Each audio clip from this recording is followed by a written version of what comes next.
Hi, I'm Miltonchang of Bonsaiheirloom. I will work on this prostrata juniper. I call it, it's actually a tree I acquired from Mrs. Hatanaka probably 30 years ago. She was one of the pioneers. She and her husband were the pioneers in bonsai in America. They were the early members of the California Bonsai Society. So it's really quite an honor. She was willing to sell me, I think, 3 or 4 trees, prostrata juniper, all junipers. She likes junipers. And I've been keeping them for now probably 30 years also, 35 years. So it's a 60, 65-year-old tree. And it gone through a lot of cycle. When it started off, this is definitely the front. You can see it's got a very nice curve. And then there was a tree growing out this way. I forgot exactly how, but that died off. So I cut it off and made it into a gin. And then I worked on this tree for quite a bit, including this branch. And then it eventually died off too.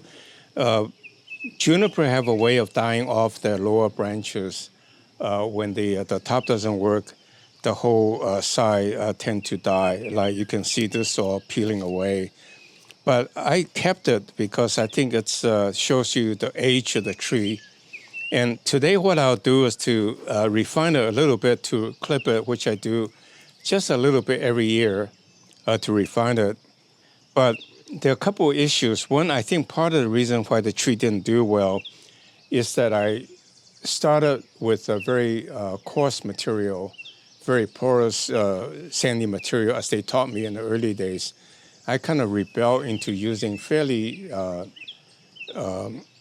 wet material. In this case, I used just sandy loam plus peat moss. So today then, I will probably add a little bit of perlite. I think the tree will probably grow better. And then the other thing I didn't do quite right is I tend to really care about the branching, and then I keep it very sparse by pruning to get the shape I want. I think from now on I would try to make them grow out a little bit thicker so that it shows more health and more foliage. And the other point I want to demonstrate is that every time you repot it, it gives you an opportunity to fine-tune it a little bit to make it even better looking. So for example, coming to the front, this is the tree that I think is pretty nice because this is hovering forward and then going backwards and so forth. But it just occurred to me, if I fine-tune it a little bit by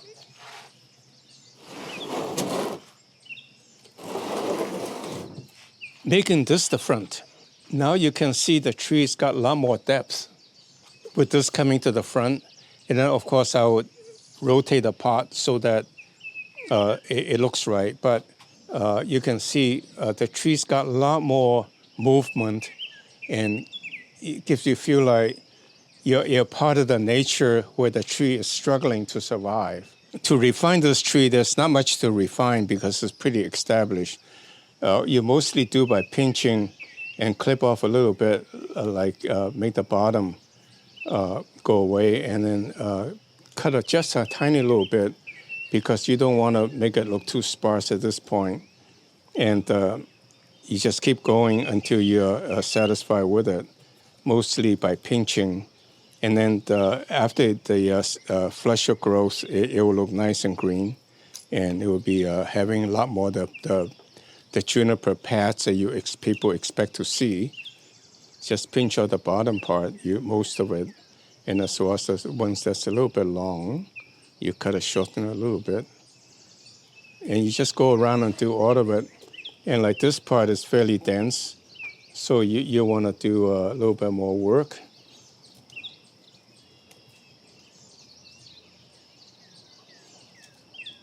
And you pinch it so it doesn't show the brown end points, and it will grow back fairly covered. Everything will be nice and green fairly quickly.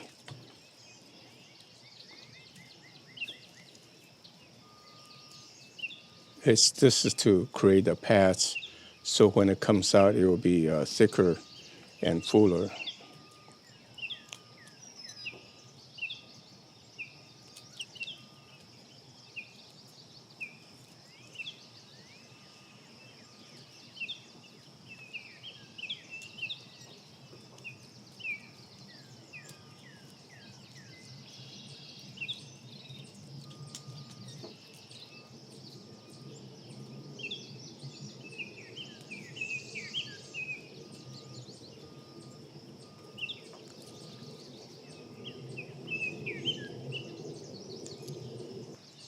That's pretty much it on the front, because I've been pinching all along. Like this part, you can see it's kind of grown out of shape. So you probably want to clip off here so this branch will come take over to make it less out of shape.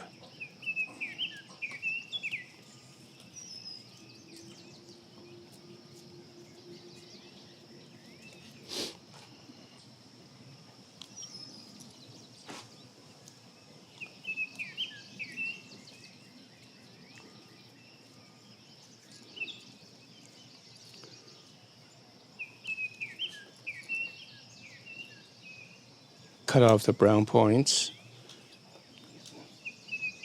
and like leave a little bit of green so it would shoot out. Remove the bottom so it's more like a pad.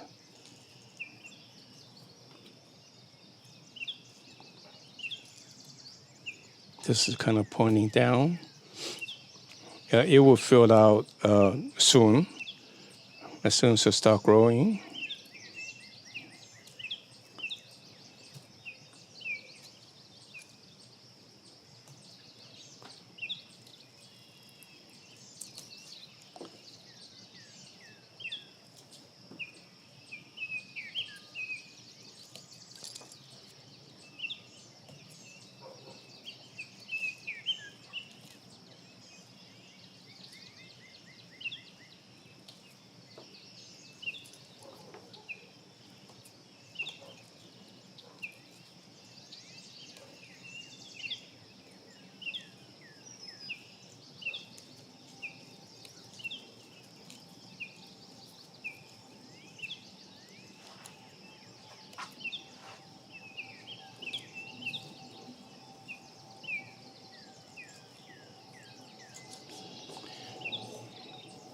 So this one's kind of tall, so you want the pad to be more like this. So it doesn't look too natural after you cut it, but it will grow back, and as you pinch it, it'll look more and more natural.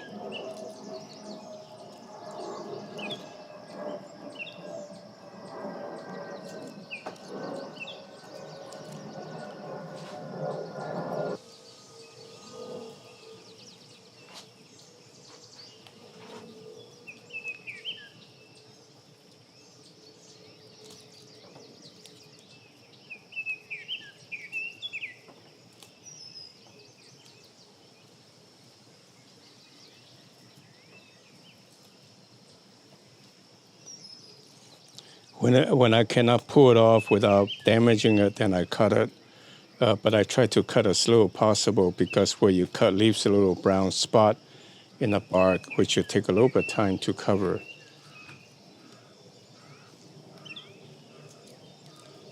But sometimes if I pull, I damage the design, so I do cut it sometimes. Okay, that only this patch and this patch, and then I'm done.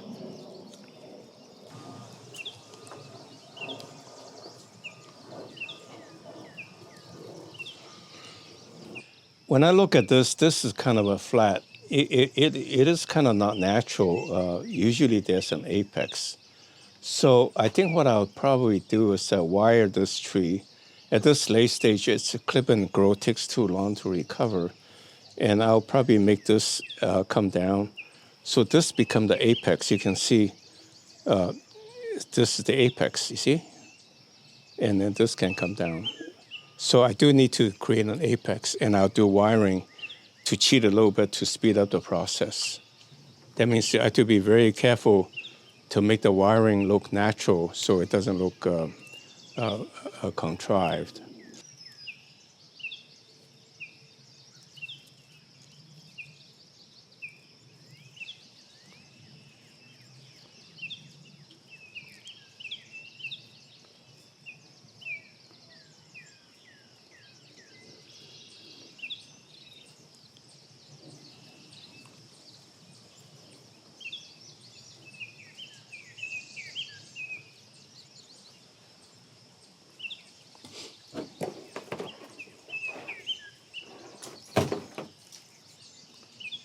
Sometimes you have to multiple wires to hold back a branch because I tend to use smaller wire because they're not to force on the tree too much all at once.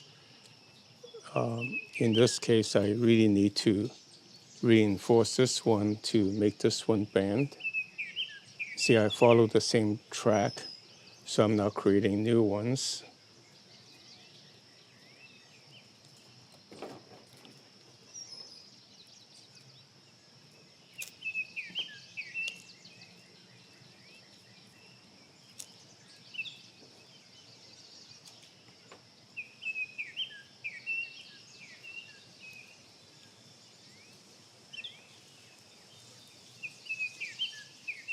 In fact, I will remove this wire probably no more than 4 weeks, and then let this one grow up.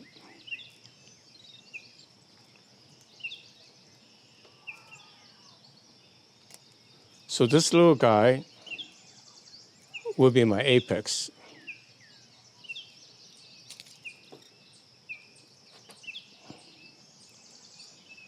And these will all be cut off and coming down. So now if you look at a distance, you can see this one is going to be taller and coming out this way. So I'm more or less done with this tree today. To refine it a little bit by clipping off the ones that are below and the ones that's grown above too high. And then you can see this is the tree.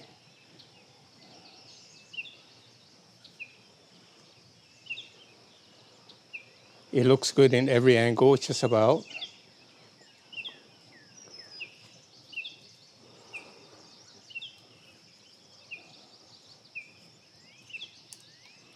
So I've decided to make this the front, and then this on the side, and then at the back will be this angle. You can see, looks also interesting. It's like this dead wood, this one coming up, and then this one going down. So I will fine tune it one more step when I try to repot it, in a sense, give it a final positioning, and go from there. But from a very flat thing to now, I make this coming up to become the apex. It doesn't take much for a month or two to grow to this high. Then it's very apparently an apex. Yeah, one of the mistakes I sometimes make is I've forgotten which is my apex. So you may want to have some kind of marking to show you where your decision is in terms of the apex, because sometimes I could have mistaken here or there. Okay, now what I'll do is show you the thought process behind repotting. So in short, in terms of the refinement, what I've done is just I pull off the top and then remove the bottom to create more of a pad. And it doesn't have to be perfect because you gradually go around when you water it, you refine it until it really will become quite uniformly the pads. So now, and then of course you clean off the dead branches, the yellow, brown, so forth. That's pretty much it, but that's because it's in a very final stage. In the early stage, you'll find me doing drastic clipping because unless you're brutal, you'll never be drastic. In a sense, very different. So my trees are not anchored down because there's no reason to. Trees don't topple over. So I can just easily lift out of the pot to repot.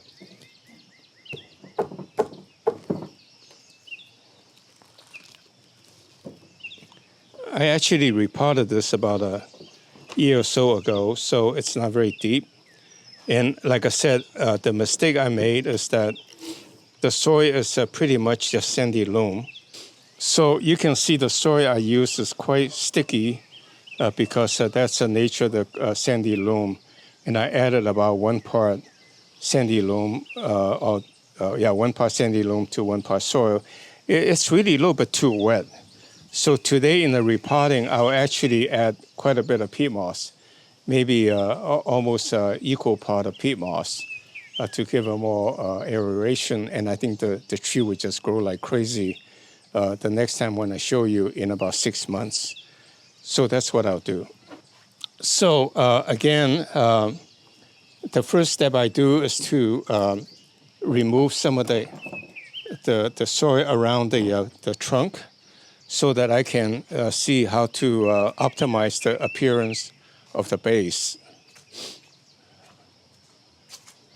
Moss grows very well. You can see there's so much green moss that are showing up as soon as it rains.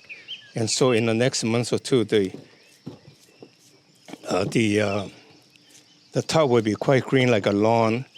You can see this is soil is really too clayey. So I would add amendment to the perlite to make it less so, and I think the tree will become a lot healthier. So, it's just continuous improvement. You learn and you live and learn. And so I gone from very, very dry soil, a lot of sand and a lot of gravel and stuff like that, to too clayey. And now I would, in between, by adding amendments like peat moss. See, this part is all dead. So there's not much size of the pot that's required to maintain the roots. I would say this tree is probably not the healthiest because the soil is really too wet. And I will change that this time, and that will become optimized. I learned from that and improve my soil mix. And as I learn, I share with you. Nobody's perfect, We don't know everything to start. Yeah, I think the tree is reasonably healthy in terms of the roots. They should be shooting up pretty readily. I think this is fine.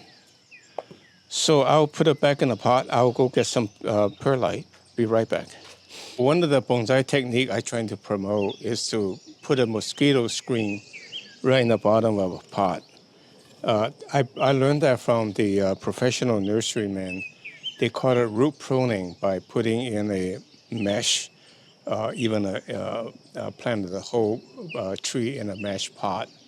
That cuts the root as they grow out of the mesh so that the roots are nice and fibrous inside of the bag when they transplant it. So I found this very useful because it makes repotting very easy because all you have to do is just trim off the bottom layer and it's all done.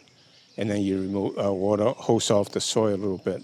So again, I added quite a bit, almost equal part of perlite to this because I found the soil was too clayey, so it retains too much water. And this gives it a little bit more aeration. I think juniper likes both water and air. So this will make it super nice. It's got a lot of water retention from the clayey soil and as well as the aeration from the perlite. Perlite doesn't take up much space because it's actually retains water as well and air. And so it's good for the tree. So that's probably enough for now. And if there are little lumps, it's okay because then gives them some non-uniformity. So now I'll put this tree back in the pot. But like I said, I changed the format so that it gives it a little bit more three-dimensionality, and I do a little bit more like cascade. And I want it to be a little bit offset as usual with the bonsai to the side, so I did that. I think this, again, it's too central, and there's that wood here holding it back up. So let me cut this off.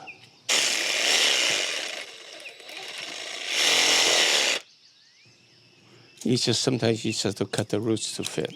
Okay, let's see. This is the front. This case, I'm repotting it because really I want to reorient the bonsai. But in most cases, repotting, you do it about 3 to 5 years when the bonsai is in a pot, in which case the root will become quite thick, in a sense, a lot of roots. And so it becomes root bound, and also sometimes they curl in the bottom. And then when you take it up, what you can do is that you can remove some of the top layer to expose more of the trunk. And in fact, that makes the trunk look a little bit bigger. That gives you room to cut off the bottom and to put more soil in, fresh soil, and then to rejuvenate the tree. So that's why you do it, because it's a kind of a pot bound, so to speak.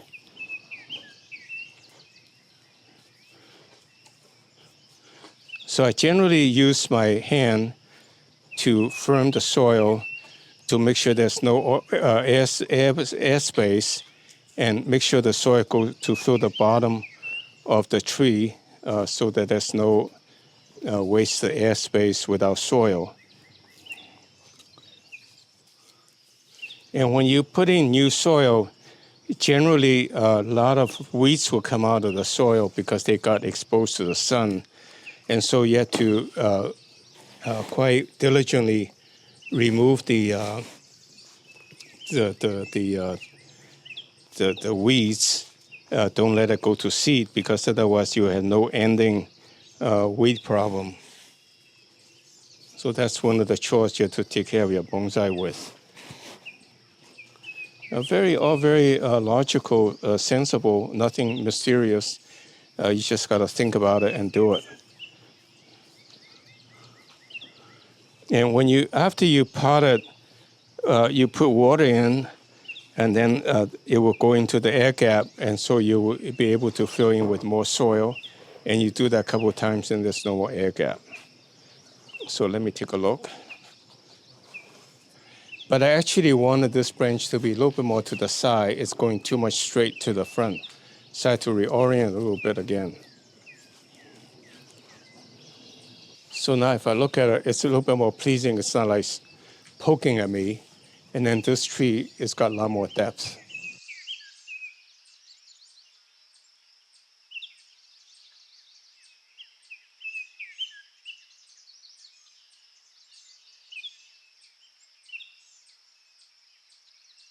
What I'll show you is that this tree actually looks both front and back, and you can show this tree both either way. So let me turn it to the back side. You can see this is the back side. It's got this dead wood, and then this tree going back, and this going front. That's also a really nice design. So you can show it both ways. So I have done a little bit of refining of this tree and repotted it. Basically, it's to reorient it to give it more of a depth. And this is the back side, actually. That looks pretty nice. And this is the front side. And again, recap what I've done today is that I did a little bit of trimming because it's already near the final stage, mostly by pinching. And then when it grows out, I would spend a little bit more time pinching it to make it more of a pad. And I also selected an apex, which is this one, so that someday this will become a taller branch to make it look taller rather than a flat top. So this is pretty much a tree. So I hope you like the video, that you learn from it. I like to share with you what I know. I also put a lot of perlite into the soil to reactivate the soil to give it more air. And I think this tree in 6 months will be absolutely full of leaves. And I will show you then, give you an update. So thank you very much. I hope you liked my video. I need the encouragement and the brownie points.